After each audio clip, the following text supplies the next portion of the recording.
História da Química. Nesta aula nós vamos falar das teorias do século XVIII, flogisto e afinidade. O século XVIII foi um século muito rico no desenvolvimento da química, muitas coisas aconteceram, houve uma evolução muito grande da química nesse período. Nós vamos falar especificamente de duas teorias, que é o flogisto e a afinidade. Esta aula ela é baseada na apresentação, essencialmente baseada no capítulo 13 do livro texto que nós estamos utilizando, o Lester, e esse assunto é tratado nas páginas 119 e 129. Antes de começar, eu vou fazer um pequeno resumo para que a gente se localize nesse século XVIII. Tá? Durante o século XVIII, a química estava em ampla expansão, com um crescimento enorme, com descoberta muito grande de novas substâncias. Ainda eivada de conceitos alquímicos, nesse período a química dos ares, entre aspas, pois assim era chamado, né, os gases da atmosfera e outros mais, ela foi também objeto de estudo por pesquisadores em várias partes da Europa, especialmente na França, na Inglaterra, Escócia, Suécia, Alemanha. Esses países, pesquisadores deram muita contribuição para o desenvolvimento da química. Isso resultou na descoberta de vários gases, dentre outras coisas. Com tantas descobertas novas, surgiram várias teorias para explicar as transformações químicas e a formação dos compostos. Dentre todas essas teorias, as duas mais influentes foram a do flogisto e a das afinidades. Tá? Essas teorias foram amplamente aceitas por vários grupos. Tinha um grupo que era adepto da teoria do flogisto, desenvolvida por Stahl, e outros grupos adeptos da teoria das afinidades.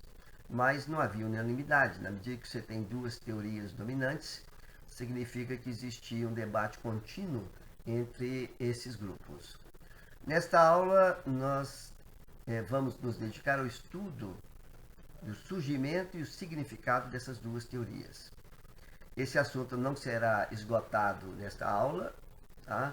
Nós teremos ainda mais duas outras aulas para tratar da química no século XVIII, e ao final desse estudo nós vamos ver que no apagar das luzes do século XVIII, com a descoberta do oxigênio, a química será reformulada e renascerá como uma nova ciência. O século XVIII é um século muito rico nas transformações, nas ideias e nas teorias químicas. Vamos começar então a nossa jornada, e a referência principal, como eu já disse, é o Lester, mas outras referências são citadas ao longo desta apresentação e ao longo também e ao final dessa aula. Essa aula será dividida em duas partes, tá?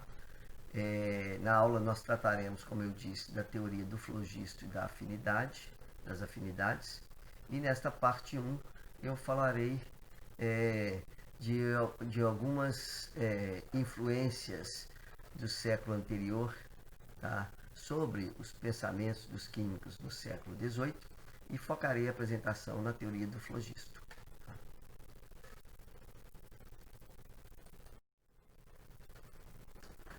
Bom, começando então, durante a segunda metade do século XVIII e durante todo o século XVII, nesse período, ou seja, do século XVIII, tá,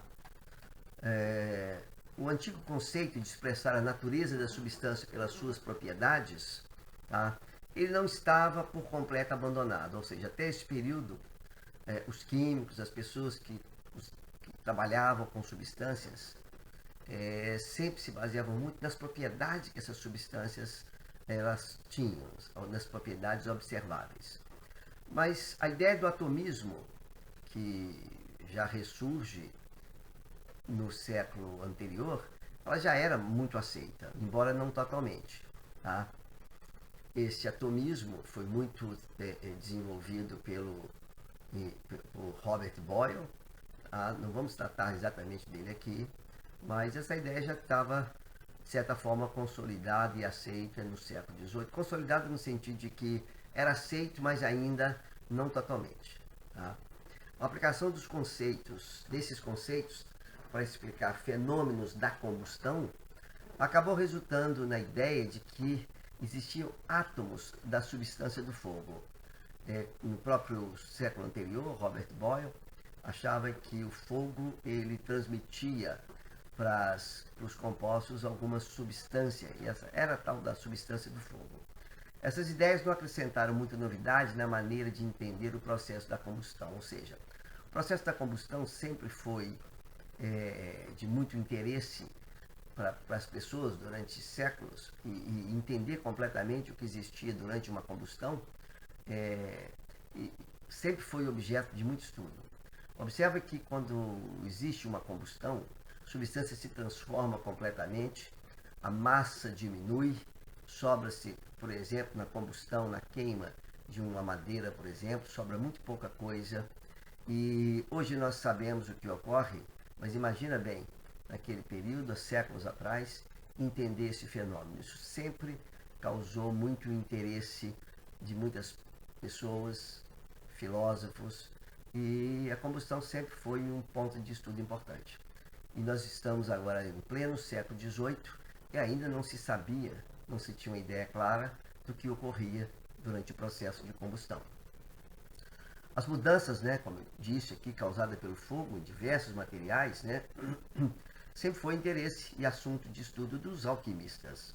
Alquimistas sempre usaram fogo, temperatura, fornos para fazer transformações para atingir os seus objetivos. Tá? Eles atribuíam ao enxofre o princípio da combustibilidade. Observe que também isso tudo de acordo com a teoria enxofre e mercúrio da composição dos metais. Entendemos aqui que não é exatamente o enxofre elemento que nós conhecemos e nem o mercúrio elemento que nós conhecemos. Quem já estudou um pouco da alquimia sabe disso. Esse enxofre e esse mercúrio são princípios que, ao se misturarem, gerariam os metais. O fato de que na combustão, quando tudo isso era observado, isso já era conhecido, que na combustão, durante esse processo, alguma coisa escapava da matéria. Embora a natureza dessa coisa que escapava não fosse conhecido, esse princípio da inflamabilidade era aceito. Ou seja, existia um princípio da inflamabilidade, não se sabia a natureza dele, nem a sua composição, exatamente o que era, mas algumas substâncias tinham na sua constituição esse princípio e que ao ela entrar em combustão, ela perdia esse princípio. Essa ideia prevaleceu como uma teoria que se desenvolveu de muitas formas. Durante esse período, durante séculos anteriores também, mas nós estamos falando especificamente de como era o cenário no século XVIII. Ou seja, algo que hoje nós entendemos muito bem, que é a combustão, no século XVIII isso era uma coisa muito intrigante, né? Imagina bem. Nesse século, com os resultados que eram obtidos nos laboratórios, muitos pesquisadores em várias partes da Europa, como eu mencionei na introdução, já começava a surgir a ideia de que o ar era necessário para a combustão. Pois nem se conhecia o ar direito, não se sabia da composição do ar, né? Robert Boyle fez muitos estudos com os ares, mas ainda assim o conhecimento detalhado da atmosfera não se tinha isso ainda. Tá? A origem dessa ideia de que o ar era necessário para a combustão remontava para Celsius, e que acreditava, e entre aspas agora, palavras do Paracelso, o ar contribuía de alguma forma misteriosa para a vida. Ou seja, já se sabia de uma certa forma que o ar era importante para os processos da vida, que de alguma forma ele era importante para a combustão, mas exatamente o que acontecia, qual era a participação do ar, não se sabia. Esse conceito de que o ar era importante, ele foi apresentado de uma forma mais evidente pelo alquimista escocês Alexander Seton, não se sabe exatamente a data em que ele nasceu, mas a informação de que teria morrido em 1604, ele escreve um livro, esse livro é o Novo Lumo Químico, que é publicado após a sua morte, e nesse livro ele deixa claro, entre aspas, o ar contém o espírito vital que alimenta a vida. Ou seja, ainda no finalzinho do século XVI, início do século XVII, ou seja, mais de um século antes do período que nós estamos estudando, Alexander Seton disse isso nesse seu livro, de que o ar contém algo que ele chama de espírito vital que alimenta a vida. Nesse mesmo período, também se acreditava na doutrina aristotélica das duas exalações da Terra. Tá?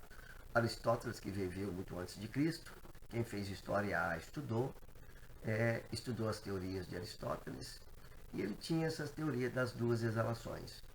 Segundo essa doutrina, como o enxofre e o nitro são necessários para causar a explosão da pólvora, na verdade são os espíritos dessas substâncias que geram esses efeitos, como explosão, terremotos, relâmpagos.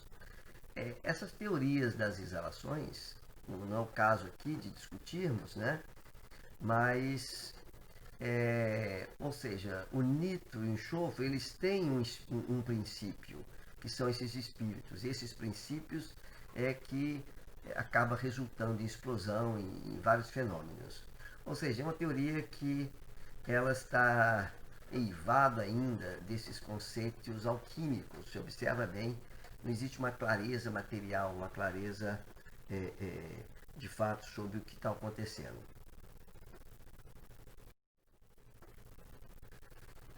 Aqui retornamos um pouquinho, já havia comentado sobre Robert Boyle, que viveu em 1627 e 1691. Boyle era um nobre irlandês que viveu boa parte da sua vida, grande parte da sua vida na Inglaterra, viveu e trabalhou em Londres. No centro de Londres, ainda hoje, existe uma placa indicando o local que ele trabalhou e que fez os seus experimentos. Isso bem próximo, bem no centro da cidade de Oxford, não Londres. Depois ele passa um período da sua vida trabalhando em Londres. Ele teve como seu assistente, ajudante, para a realização de vários experimentos, construção dos seus equipamentos, esse outro pesquisador que é o Robert Hooke, ligeiramente mais jovem que ele. Você observa aqui, 8 anos mais jovem. Hooke trabalhou para Boyle, e posteriormente o Hooke acaba também se tornando um personagem, um pesquisador com carreira própria, com descobertas próprias, com identidade própria enquanto pesquisador. Como que essas teorias eram aceitas? Como essas teorias eram aceitas por muitos séculos, por muitos no século XVII, incluindo Robert Boyle, ele acabou realizando alguns experimentos, sobre combustão. Boyle fez experimentos sobre combustão e publicou tudo isso, é claro, que chegou até nós. E ele mostrou que o enxofre agora, o elemento enxofre, somente queima na presença do ar e não no vácuo. Então, uma maneira quantitativa, de fato, de provar, isso depois de Seton, de provar que o ar ele era importante para a combustão, embora não se soubesse exatamente como, isso foi cabalmente provado por Boyle, pois ele faz a queima de um enxofre, e quando não tem ar, não tem queima. Então, isso é algo bastante significativo, pois aqui é uma experiência, como nós faríamos nos dias de hoje, controlada, bastante, feita de forma criteriosa. Robert Hooke, eu já falei um pouquinho sobre ele aqui, em seu livro Micrografia, publicado em 65, ele expressa claramente que apenas uma parte do ar é necessária para a combustão. Ele acreditava que partículas nitrosas, entre aspas aqui, estavam presentes no nitro. Esse nitro seria o nitrato. E, então tinha algumas partículas aí que eram as responsáveis, pelo esse poder, do nitro. Enquanto Boyle acreditava que tais partículas estavam apenas presas no nitro. Hooke acreditava que elas estavam presentes, faziam parte do nitro. Boyle acreditava que essas partículas estavam apenas presas, misturadas com nitro. Mas, de qualquer maneira, aqui ainda esse pensamento ele não é muito claro. São partículas nitrosas. O que vem a ser isso? Até então não se sabia. Eram só ideias para tentar explicar esses fenômenos de combustão. Essas ideias diversas, né, embora propagadas no século XVIII, elas não foram aceitas nem chamaram muita atenção dos químicos trabalhando em laboratórios. Essas são ideias do século XVII, tá? Falando de partículas nitrosas e coisas mais, mas o fato é que no século XVII existia aqui esses experimentos mostrando que, de fato, o ar era importante para a combustão.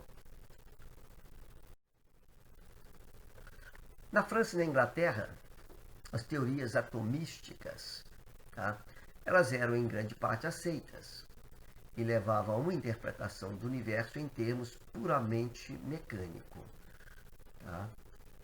Sem esses conceitos místicos de eflúvios e de emanações, nada disso. Mas, confrontado com os fatos que muitas vezes não eram facilmente explicados pelos conceitos mecanicistas, os químicos ainda se apegavam a conceitos que envolviam ideias antigas, meio místicas, ou seja, as teorias atomísticas tentavam explicar os fenômenos, mas ainda assim elas não estavam claramente desenvolvidas. Isso veio ocorrer no início do século XIX, bem mais adiante nós estudaremos isso, e em função dessa falta de um entendimento claro, da falta de capacidade dessas teorias, da forma como elas se apresentavam, tá? Explicar todos os fenômenos, alguns pesquisadores, essa palavra é uma palavra que talvez não se usasse na época, né? Alguns desses filósofos naturais ainda assim se apegavam a teorias meio místicas, ideias místicas, tá? E essa questão foi exatamente na Alemanha que essas ideias antigas ainda eram retidas e desenvolvidas com grande influência. Isso no século XVIII.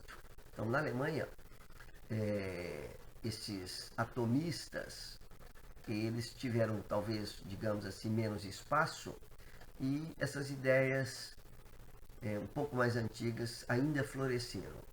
E dentre todas essas ideias, a teoria que acabou tendo maior aceitação, ela não foi unânime, nunca foi, tá? Nem todos a aceitavam, mas ela prevaleceu por muitas décadas, até o final do século XVIII, foi a teoria do flogisto, que foi uma teoria considerada por muitos como a primeira teoria química, a primeira, de fato, teoria que explicava muitos fenômenos químicos, tá, que eram observados sem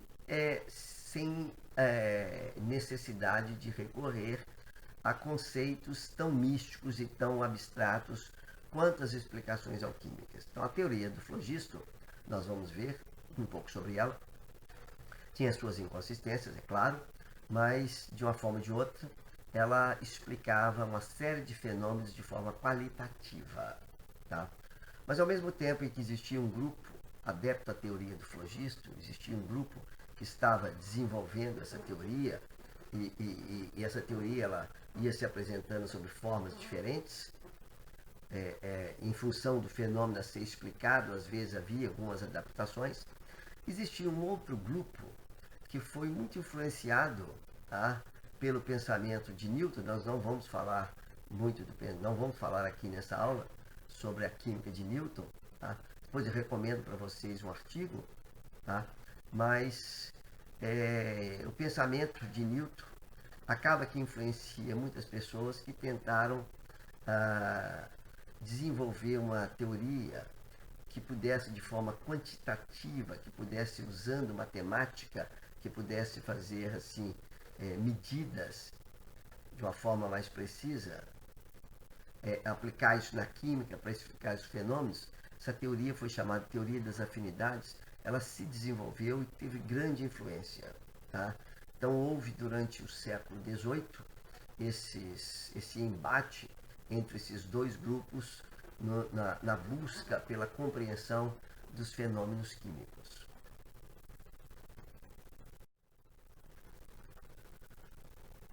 Vamos falar inicialmente, então, da teoria do flogisto, tá? Como que ela surgiu.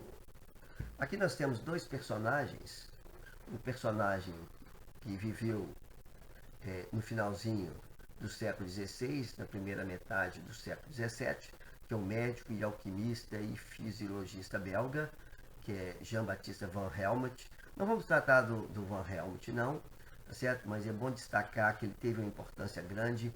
Van Helmont fez um experimento que ficou muito conhecido para mostrar a importância. Ele acaba que ele conclui no seu experimento que a água era um dos elementos importantes. Nós estamos falando aqui num período ainda em que a alquimia florescia, então a ideia de que os diversos elementos constituíam toda a matéria. Van Helmont faz um experimento com com salgueiro, planta uma pequena muda no vaso e por 5 anos ele rega essa muda apenas com água pura, e ao final de 5 anos ele pesa esse salgueiro e conclui que a água se transforma em matéria. De forma resumida, o experimento do Van Helmont é este. Esse experimento foi muito importante por muitos anos, tá? E ele teve um papel grande no desenvolvimento dessas ideias, nós vamos ver daqui a pouco. Johann Joachim Becker era um alquimista, cientista e médico alemão que viveu depois de Van Helmont. Tá? Quando Van Helmont morreu, o Becker tinha apenas 9 anos. Tá? Mas Becker foi muito influente. Tá?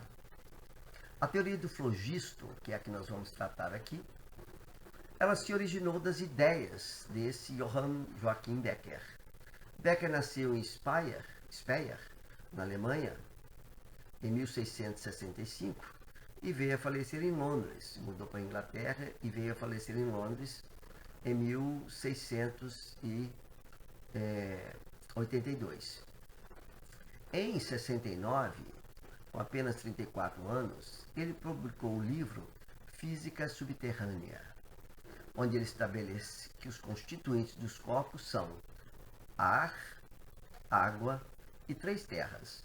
Observa que nós estamos num período em que não existe conceito de elemento, não existe esses conceitos de substância como nós sabemos, e que tudo isso era formado por esses elementos de acordo com Becker. Tá? Assim como Van Helmont, Becker considerava que o ar não participava das reações químicas. Por outro lado, a água também tinha apenas suas propriedades específicas, sem participar das reações. Tá? Como eu comentei, nesse experimento de Van Helmont, ele água essa planta por 5 anos, pesa a planta aos 5 anos, pesa a terra, determina a massa, né, da planta, da terra, e chega à conclusão de que a água foi transformada na matéria da planta, pois houve uma perda muito pequena na quantidade de terra. Tá? Não vou aqui detalhar de forma minuciosa o experimento de Van Helmont, mas por meio desse experimento ele acreditava que a água que era o princípio importante. Ele não imaginava nem cogitava a possibilidade da participação do ar no processo de crescimento das plantas. Obviamente hoje, né, já há muito tempo, nós sabemos que a planta realiza a fotossíntese, claro, ela retira minerais, claro, a água é necessária para a planta, mas boa parte daquela massa, todo o carbono que foi incorporado na forma de celulose, de lignina, de todos os compostos orgânicos presentes na planta, que resultou no seu crescimento, elas vieram, tá, do CO2 que está no ar. Durante esse processo, o CO2 é incorporado e a planta libera oxigênio. Tá? Van Helmont não sabia nada disso, é claro. Tá?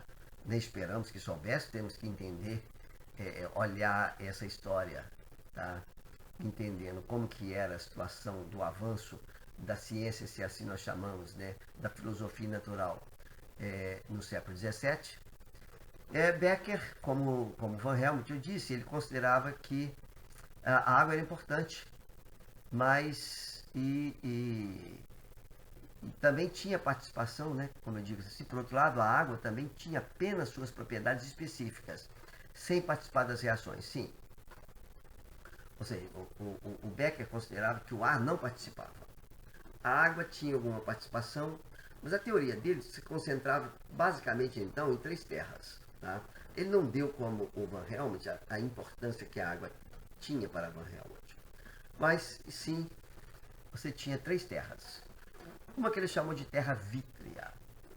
Essa terra vítrea do Becker, ela corresponde ao sal do Paracélcio. Tá? O Paracélcio acabou que desenvolveu uma doutrina que era do sal, enxofre e mercúrio. O Becker, de alguma forma, adapta, altera essa teoria. Ele chama então de três terras, a vítrea, que corresponde ao sal. Essa terra vítrea seria responsável pelo corpo da substância. A terra pínguis, ou chamada também de terra gordurosa, ela estava associada ao princípio inflamável ou da combustibilidade, que corresponde ao princípio, ao enxofre do Paracélcio, e a terra fluida, que estava associada ao mercúrio de Paracélcio. Essa terra seria responsável pela densidade, pelo brilho metálico das substâncias.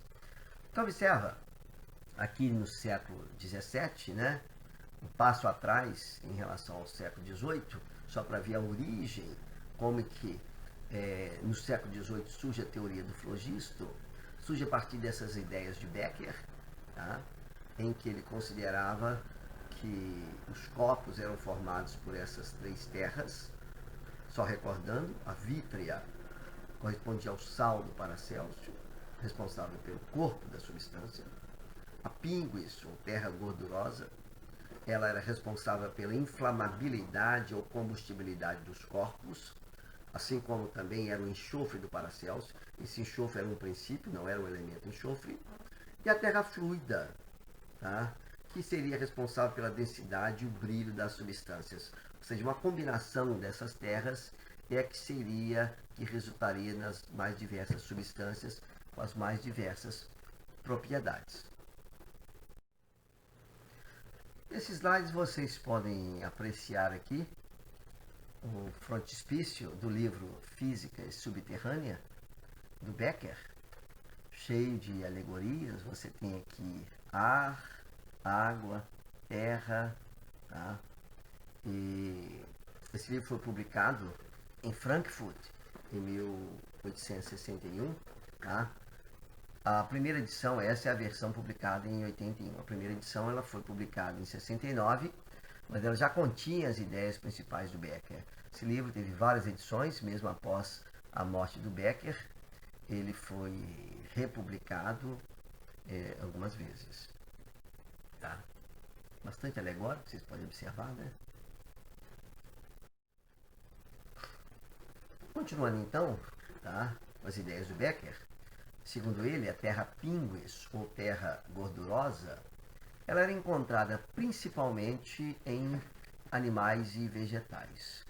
Ou seja, esses tipos de organismos, eles, ou produtos derivados deles, né, no final das contas, tinham um grande componente dessa terra pínguis. Durante o processo de combustão desses corpos, essa terra pínguis sai e deixando apenas as cinzas. Essa era a ideia de Becker. Tá? Claramente observava-se que as ideias de Becker elas são antigas. Fica evidente que é um conceito, que é uma alteração, uma adaptação, uma modificação das teorias de Paracélcio, do enxofre, mercúrio e sal, como nós já havíamos comentado. E elas estavam exatamente, muito fortemente associadas a essas teorias, chamadas de teorias iatroquímicas. Dessa forma, ela não se revelou muito influente já no correr do século XVII. Tá? Todavia, esse médico alemão, Georg Ernst Stahl, que viveu entre 1660 e 1734, ou seja, segunda metade do século XVII, primeira metade, pouco menos da metade ainda, na primeira parte, né, do século XVIII, o Stahl era médico, químico e também metalúrgico. Tá? Ele teve muita influência dos trabalhos desse metalúrgico, considerado aqui o pai da geologia, Geórgios Agrícolas, que havia vivido no século anterior. Tá? O Stahl, que foi discípulo de Becker, ele tomou essa teoria, modificou até torná-la aceitável para o maior número de cientistas. Ou seja, Stahl modifica essa teoria, nós vamos ver, tá? E realiza uma série de experimentos. Como eu disse, ele era médico. E apesar desses trabalhos contarem com algum caráter científico, eu vou dizer aqui, eu digo esse caráter científico no sentido de que ele realizava experimentos, tentava encontrar explicações lógicas, mas tinha ainda muitas inclinações místicas. Tá? Observa que nós estamos ainda falando de início do século XVIII, final do século XVII. Os escritos do Stahl, eles eram confusos, de acordo com os historiadores. Eles eram impressos numa mistura de latim e alemão. Tá? No mesmo trabalho, ele misturava as línguas. Sempre usava símbolos alquímicos. E nós vamos ver que até o final do século XVIII, muitos químicos importantes ainda usavam símbolos alquímicos, vamos ver isso. Tá? E ele sofreu muita influência de metalurgistas alemães, especialmente Agrícola e Ecker. Nós não vamos tratar dos trabalhos dos dois, mas eles eram metalurgistas e o Stahl, embora médico, teve essa influência nesses trabalhos. Então, ao contrário de Becker, tá, que considerava, principalmente, que se interessava por animais e vegetais, que eram esses elementos ricos em terra gordurosa, ele estava mais interessado nos compostos minerais, que depois nós viemos a chamar de inorgânicos, tá? Esse inorgânico aqui, ele está colocado no sentido de minerais, tá? Porque não existia química inorgânica, não existia química orgânica, e nada disso existia naquela época, é claro, tá? E quando eu me refiro aqui a compostos inorgânicos, estou dizendo compostos minerais, tá? Ou seja, Stahl pega a teoria de Becker, remodela, adapta, de modo a torná-la aceitável pelos químicos do século XVIII. E, diferentemente de Becker, somente revendo aqui, ele tinha mais interesse pelos compostos minerais em função da influência que ele teve dos trabalhos de Agrícola e de Ecker. Foram dois metalurgistas importantes. Stahl aceitava a existência de átomos. Tá? Sim, ele aceitava, tinha essa tendência de aceitar o atomismo, mas além das propriedades mecânicas dos átomos, tá? O atomismo vai considerar propriedades mecânicas das substâncias, né? Ele atribuía aos átomos algumas propriedades intrínsecas. É aí que começa esse conceito meio místico, essa ideia ainda meio antiga de Stahl. Para ele, as partículas elementares eram atraídas umas às outras por forças newtonianas. Eu havia comentado, tá? Descobri isso muito tempo depois, que Newton, Isaac Newton, realizou muitos trabalhos alquímicos, ele era um grande alquimista. Nós conhecemos Newton por os seus trabalhos, né? Pelo princípio, especialmente, pelas leis da mecânica, pela explicação do movimento dos astros, enfim, mas somente no século XX, né? Final da primeira metade do século XX, é que se descobriram os escritos alquímicos de Newton. E Newton tinha, sim, uma ideia de que existiam algumas forças que atraíam as partículas para elas se manterem unidas. Stahl, ele acreditava que essas partículas eram atraídas por essas forças chamadas newtonianas. Tá? Então, tá. Dessa forma, os compostos resultantes eram chamados de mistos, entre aspas aqui, porque esses mistos, tá? Eles eram algo assim que, como nós vamos dizer, existiam para Stahl poucos mistos, por exemplo, o ouro e a prata eram mistos. Esses mistos poderiam se unir para formar substâncias complexas, ainda pequenas, demais para serem observados. Então, alguns mistos se uniriam e formariam algumas substâncias. Essas substâncias continuariam se agregando, formando partículas, até que chegaria num determinado tamanho, com esse processo de agregação, suficiente para serem observadas. Essas ideias, de alguma forma, se assemelhavam ao princípio às ideias de Boyle. Tá? Ou seja, observe que isso tudo aqui é muito difícil para nós olharmos hoje com o conhecimento que nós temos de química, da composição da matéria, das substâncias, tá? Aqui não se tinha uma ideia clara. Fica esse conceito muito abstrato de misto, tá? Ouro e prata seriam esses mistos. Eles poderiam então se unir para formar substâncias mais complexas, mas ainda assim essas substâncias seriam muito pequenas e essa agregação continuaria até que num determinado momento elas teriam tamanho suficiente para serem observadas. Ou seja, para estar os elementos originais, eles nunca poderiam ser isolados, uma vez que eles não tinham existência isolada.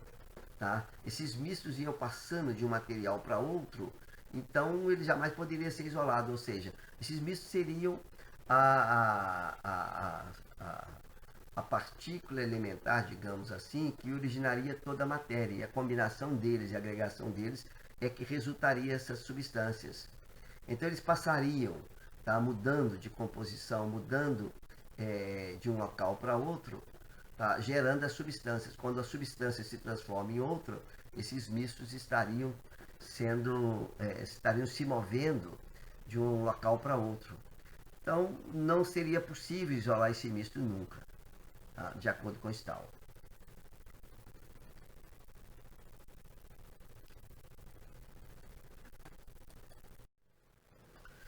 Continuando então, tá, em função do interesse pelos metais, né, como eu já disse, Stahl se concentrou na terra-pingos de Becker, que ele passou a chamar de flogisto.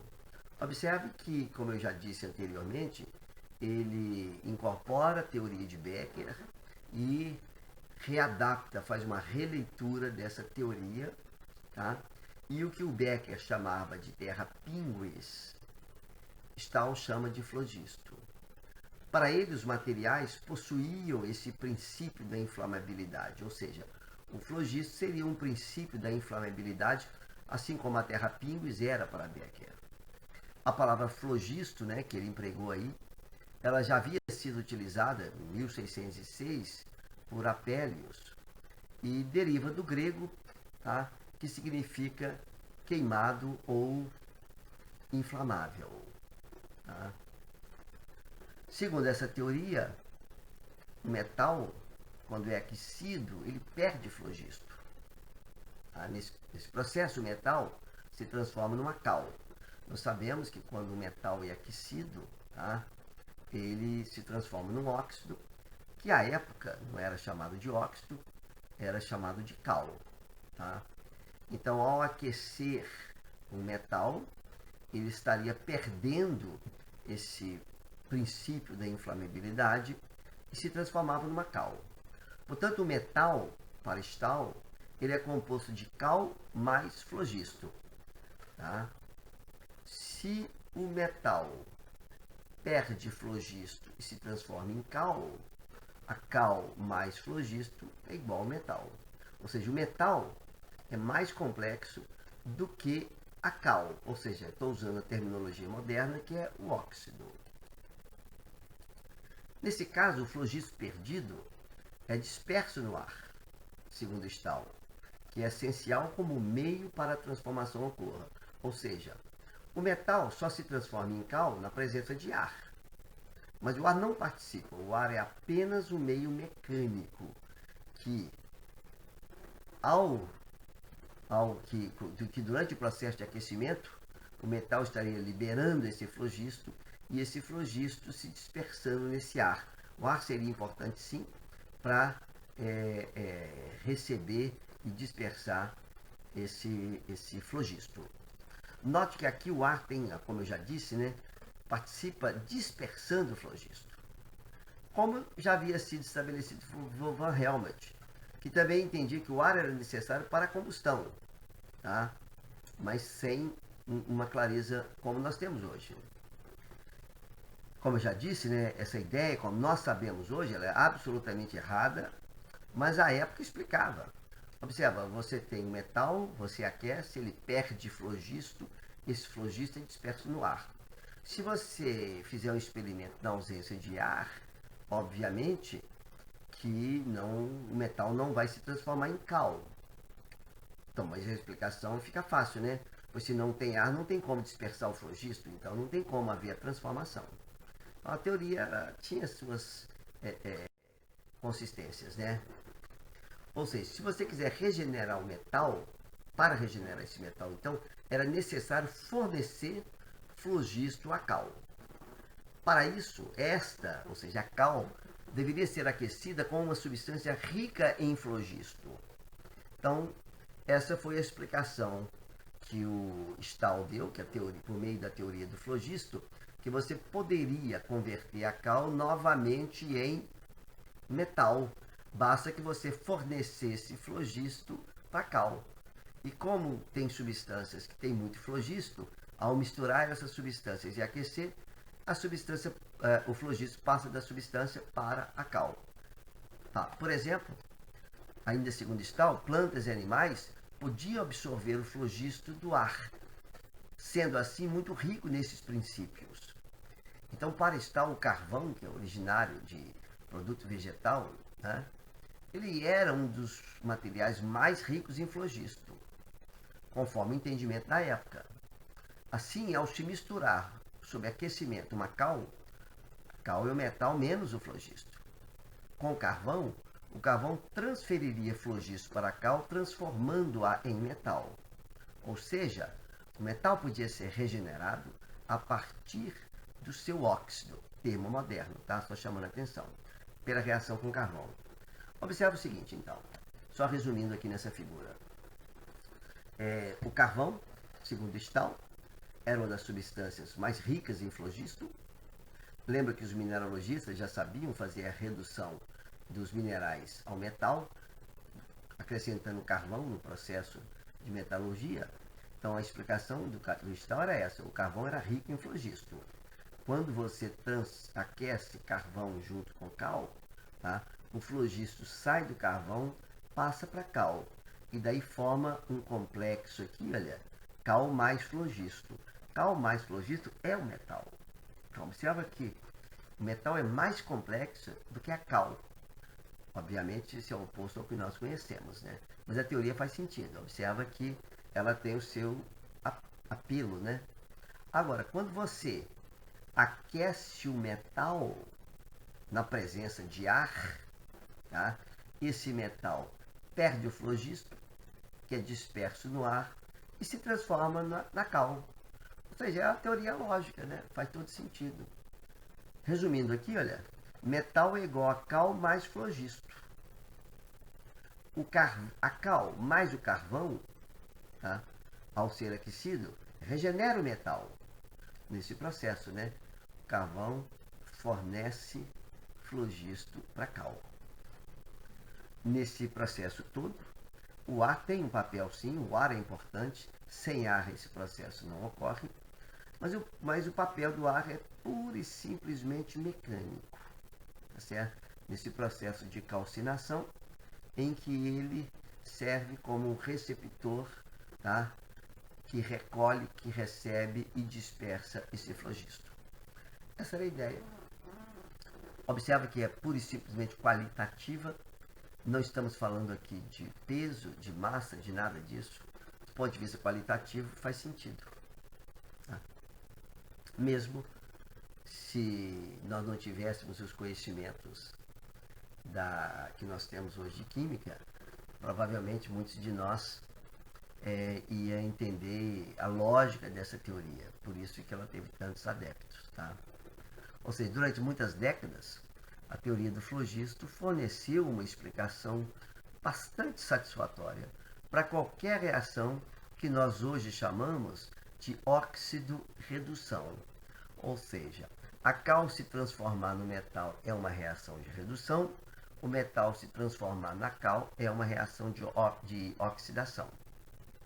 O metal é oxidado e a cal é reduzida a metal. Tá? Essa terminologia não existia, é claro, mas essa teoria explicava esses fenômenos, essas transformações que nós conhecemos na linguagem moderna como óxido-redução. Entretanto, existiam muitas inconsistências. Essas inconsistências iam surgindo, mas Stahl e seus seguidores não se importavam muito com isso. Sempre achavam um jeito de explicar essas inconsistências. Como exemplo dessas inconsistências, tá? Por exemplo, na combustão de um material orgânico, sobrava apenas cinzas. Então, a diferença da massa era atribuída ao flogisto que foi perdido. Você pega, por exemplo, um pedaço de madeira e queima. Nitidamente, a maior parte dessa madeira desaparece. Sobra uma quantidade pequena de cinza. Como se considerava que os corpos, animais e vegetais, eram muito ricos em flogisto, ao ser queimada a madeira, de origem vegetal, todo esse flogisto era perdido e, claro, estava explicado porque que a massa era reduzida. Ora, por outro lado, era sabido que com a calcinação, a massa do material, ou seja, da cal, era maior que a massa do metal. Nós sabemos disso no nosso linguajar, no nosso conhecimento que temos hoje, tá, do que ocorre.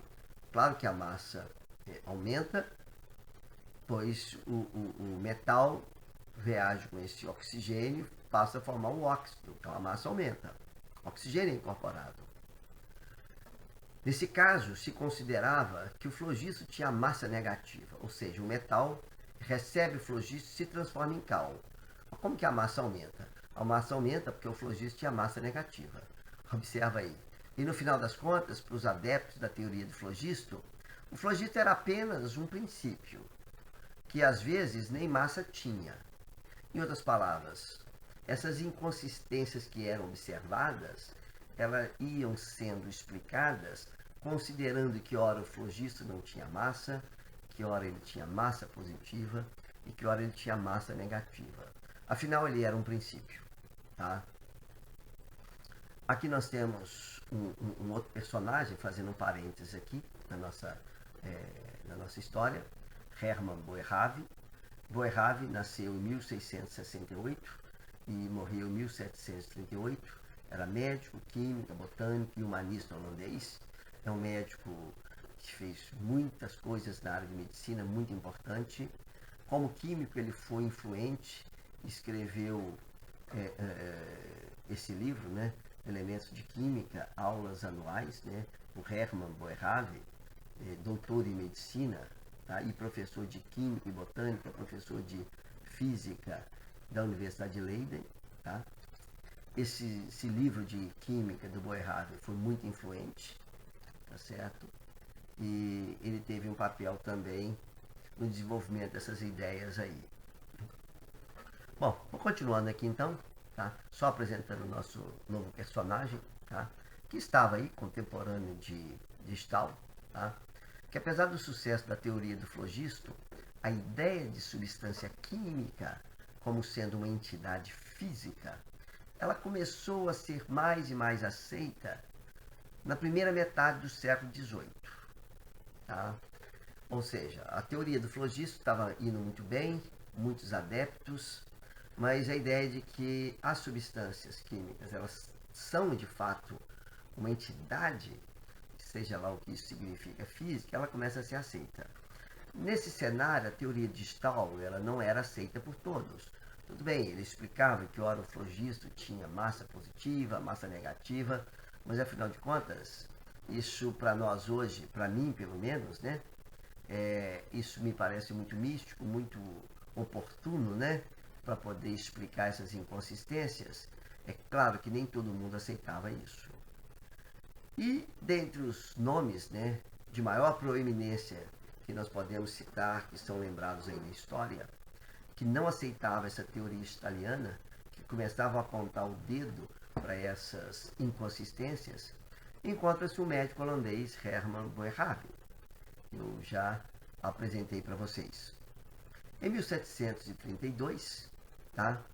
Observe que já bem quase no final da sua vida, Boerhaave publicou um livro, Elementa Quimia, que passou a se constituir, como eu já disse, em um padrão para o ensino de química na primeira metade do século XVII.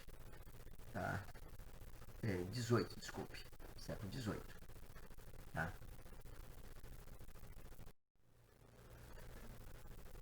Como eu disse, então, o Boerhaave começa, então, a fazer oposição, não aceitar e apontar essas inconsistências na teoria de Stahl. De acordo com Boerhaave, o princípio da inflamabilidade é chamado de alimento do fogo. Observe que não existe clareza para ninguém nessas alturas do que está acontecendo. Tá? Ele volta com esse conceito de inflamabilidade. Sendo este perdido, esse alimento do fogo, ele é perdido durante a combustão. Note que esse conceito é o mesmo flogito de Stahl, só que ele muda de nome aqui agora. Assim, os ensinamentos de Boerhaave podiam muito bem ser enquadrados na teoria de Stahl, embora ele não fosse adepto dessa teoria. Ele não aceitava a teoria, arruma um outro nome, uma outra explicação para esse mesmo princípio. Então, era possível, de alguma forma, associar a teoria de Stahl à teoria de Boerhaave. Tá? Como Stahl, Boerhaave acreditava que o ar tinha apenas o papel mecânico nas transformações químicas.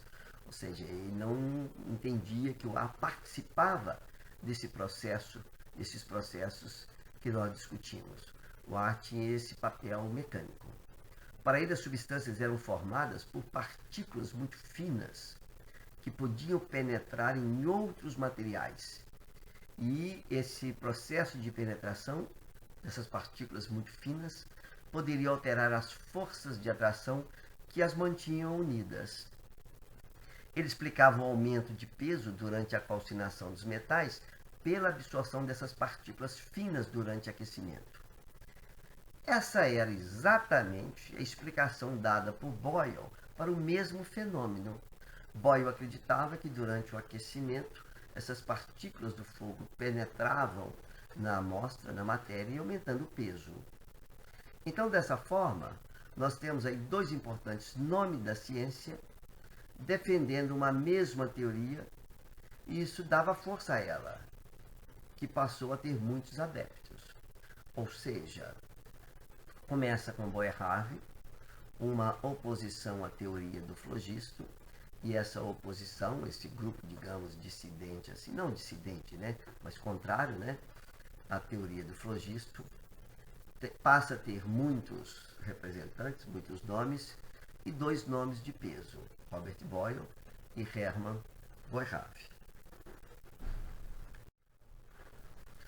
Ainda conforme essa teoria, né, de Boerhaave, uma reação química era muito parecida com uma solução química. Ou seja, se uma substância era sujeita a uma transformação química, esse processo, o que ocorria nesse processo, era parecido com o que ocorria no processo de fazer uma solução. No caso de uma dissolução, né, de uma substância em outra, os átomos ou partículas da substância dissolvida, elas eram misturadas ao solvente. Esse solvente ele chamava de menstruum, que usualmente era um líquido composto de finas partículas. Essas partículas, né, do menstruum, elas iam empurrando as partículas da substância a ser dissolvida. Então imagina, você tem um solvente, um menstruum, você põe uma substância sólida nesse solvente, então as partículas do menstruum vão empurrando e separando as partículas da substância a ser dissolvida. Nesse processo, os átomos do soluto, ou seja, da substância que está sendo dissolvida, eles eram mantidos suspensos no solvente por meio de uma força. Então, observa, vou acompanhando essa ideia do Boerhaave e vai fazendo um paralelo com o que vocês conhecem do processo de dissolução. Tá? Boerhaave não sabia da composição da matéria, não sabia nenhum dos conceitos que nós sabemos hoje, mas ele imaginava que nessa dissolução, o solvente, que era formado por partículas muito pequenas, eles iam penetrando no sólido e empurrando e separando as partículas desse material ser dissolvido. Tá? E, é claro, o material que foi dissolvido fica suspenso no solvente. Nós sabemos hoje que ele fica, nós dizemos hoje que ele é dissolvido, não suspenso. Quando a substância fica suspensa, dispersa, né, nós dizemos que você tem não uma solução, né, mas uma mistura. Para descrever então esse processo, né, de interação, Boerhaave introduz o termo afinidade. Tá? Lembra que nós estávamos falando da teoria do flogisto, que explicava muita coisa? Essa teoria do flogisto começa a ter uma forte posição de Boerhaave, cujas ideias são parecidas com a de Boyle, são dois grandes nomes respeitados. Tá? Boerhaave escreve um livro de química. Nesse livro de química ele expõe essas ideias. Esse livro de química passa então a ser adotado, passa a ser utilizado por muitas pessoas em várias partes do mundo. Tá? E ele então explica esse processo da dissolução, que para ele é muito parecido com o processo de reação química. E para descrever esse processo, para explicar o que vem ocorrendo, ele introduz esse termo afinidade. Tá? E esse termo afinidade veio ser então, a partir daí, empregado durante muitas décadas. E esse conceito, então, ele procura, ao longo das décadas, ele começa a ser, então, investigado, começam a aparecer muitas pesquisas para entender e quantificar essa afinidade. Assim, ou seja, paralelamente à teoria do flogisto, observa que Boerhaave foi contemporâneo de Stahl, tá? E outras teorias, né? Claro, surgiu essa teoria da afinidade, das afinidades. Aqui eu gostaria de fazer então um pequeno, né, comentário, né, a respeito que Boerhaave introduz esse termo afinidade, mas na realidade o termo afinidade, né, o uso desse termo, ele remonta ao alquimista Alberto Magnus, lá em torno de meados do século XIII. Tá? Também existe uma lista de reatividades relativas dos metais implantadas nos escritos de Geber, muitos séculos antes. Ou seja, essa questão da afinidade, para explicar essa reatividade dos metais, já havia sido reportada nesses escritos alquímicos. Tá? E o próprio termo afinidade, né, também, no século XIII, foi novamente utilizado por Alberto Magnus. Claro que nessa época, as explicações para as afinidades, para essas reatividades, né, assim dizendo, elas envolviam interversão de forças ocultas do bem e do mal. Forças boas mantinham os corpos juntos, forças do mal afastavam os corpos. Totalmente místico, sem qualquer pensamento moderno, sem qualquer pensamento mecanicista, pura e simplesmente pensamentos místicos, ocultos. Né? Com a teoria mecanicista de Boyle, tá, foi possível então pensar numa abordagem mais quantitativa para essa questão da afinidade. Tá? Como eu disse, né, nós ainda mesmo no período em que Boyle viveu, e mesmo no século XVIII, né, existiam ainda muitas pessoas com esses pensamentos, como vou dizer, essas explicações místicas, digamos assim. Assim, uma das primeiras tentativas nesse sentido, né, de fazer uma abordagem quantitativa dessas afinidades e não atribuir essas atrações e outras coisas mais a forças do bem e do mal, a primeira tentativa de fazer uma medida dessas atividades, ela foi realizada pelo médico e químico francês Etienne François Geoffroy, Aqui está o nosso personagem, tá? Que é o Geoffroy. Nasceu em 1768, morreu em 1738, tá? Médico e químico francês. Observe que esses químicos sempre exerciam a profissão de médico, nesses personagens que nós estamos mostrando aqui, tá? Em 1718, Geoffroy publicou, então, a primeira tabela de afinidades nas memórias da Academia Real de Ciências em Paris. A ideia básica de Geoffroy era a seguinte, abre aspas, tá? Citando agora Geoffroy nas suas memórias. Se duas substâncias que têm alguma disposição para se unir, uma à outra, são unidas juntas a uma terceira que tem mais afinidade por uma das duas, que é adicionada, a terceira se unirá a uma delas, uma dessas duas, separando uma da outra. Ou seja, você tem A unido com B. Você acrescenta ao meio a substância C. Se a substância C tem mais atividade pela substância A, vamos chamar de A, B e C de substância. Se ela tem mais atividade, se C tem mais atividade por A, então C reage com A e desloca B. Ou seja, você tem aí uma explicação para a reação de AB mais C dando AC mais B, empregando esse conceito de afinidade. Essa transformação ocorre, segundo Geoffroy, porque C teria uma maior afinidade por A do que B teria.